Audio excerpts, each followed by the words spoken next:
It all started at 5 a.m. 12,000 men would walk into that cornfield, but by sunset, 23,000 Americans would be dead, wounded, or missing. Welcome to the bloodiest day in American history. It all starts at 5 a.m., September 17th, 1862. It all takes place at a quiet Maryland cornfield.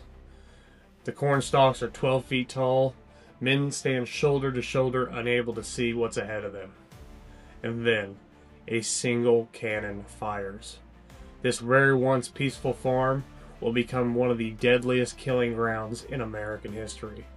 23,000 Americans will be dead, wounded, or missing during this day. Not in a month, not in weeks, but 12 hours. Welcome to the Battle of Antietam, wherein today we are breaking it down hour by hour.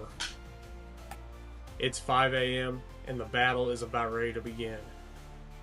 Across the field waits Stonewall Jackson, famous for his courage, brilliant tactics, and strict discipline.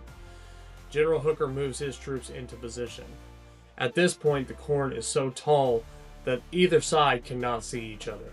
General Hooker orders an advance, and suddenly the cornfield explodes with gunfire. Entire lines vanish within seconds. Men fire blindly into the corn. The soldiers later say the corn was cut so closely that it looks like it was done with a knife. Within 1 hour, thousands are down. So that brings us to 6 a.m. General Hooker is leading the charge into the Miller cornfield and actually ends up getting wounded in the process. The wound is severe enough where they have to remove him from the field, but the attack does not stop. The Union General Joseph Mansfield actually shows up to help reinforce the line, but within minutes of him arriving on the battlefield, he is wounded as well. Mansfield was hit with a bullet squarely in the stomach. He was able to dismount and take his horse to the rear before he collapsed, but he was taken to a field hospital where he later died the next morning. At this point, the cornfields are layered with bodies. Regiments are losing between 60 and 80% of their men within hours. This is not maneuver warfare. This is an all-out slaughter. So after all of that, brings us to 7 a.m. Near the cornfield, there was a little white church called Dunker Church.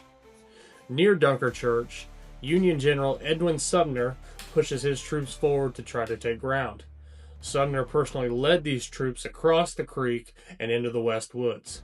His goal was to find and destroy the Confederates' left flank, but what he did not know is they were ready for him. Confederates wait in the West Woods, waiting to ambush the Union troops. But out of nowhere, they unleashed devastating volleys. Union troops were caught in the crossfire, and men were collapsing everywhere. In 20 minutes, one division lost over 2,200 soldiers.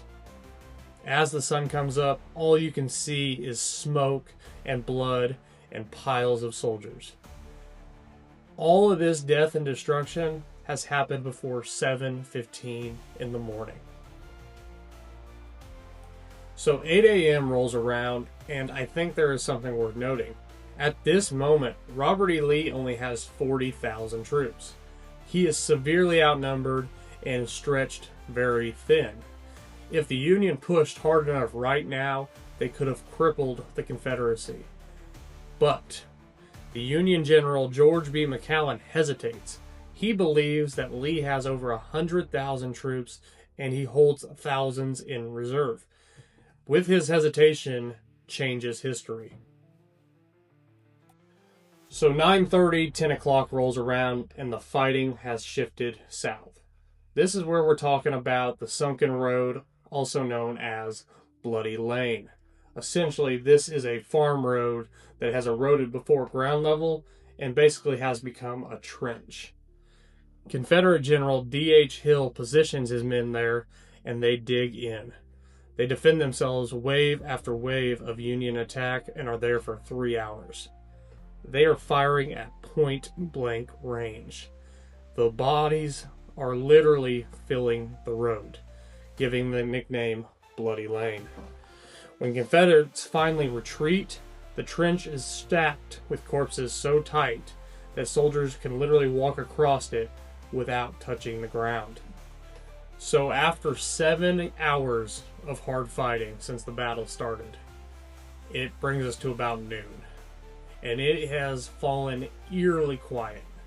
Not because the fighting has stopped, but because units are simply gone. Water is scarce at this point. Wounded is out of control. There's men on both sides begging for help. General Lee is standing at this point, but barely. So as the afternoon goes on, it is time for the Union to advance. This is where General Burnside comes in.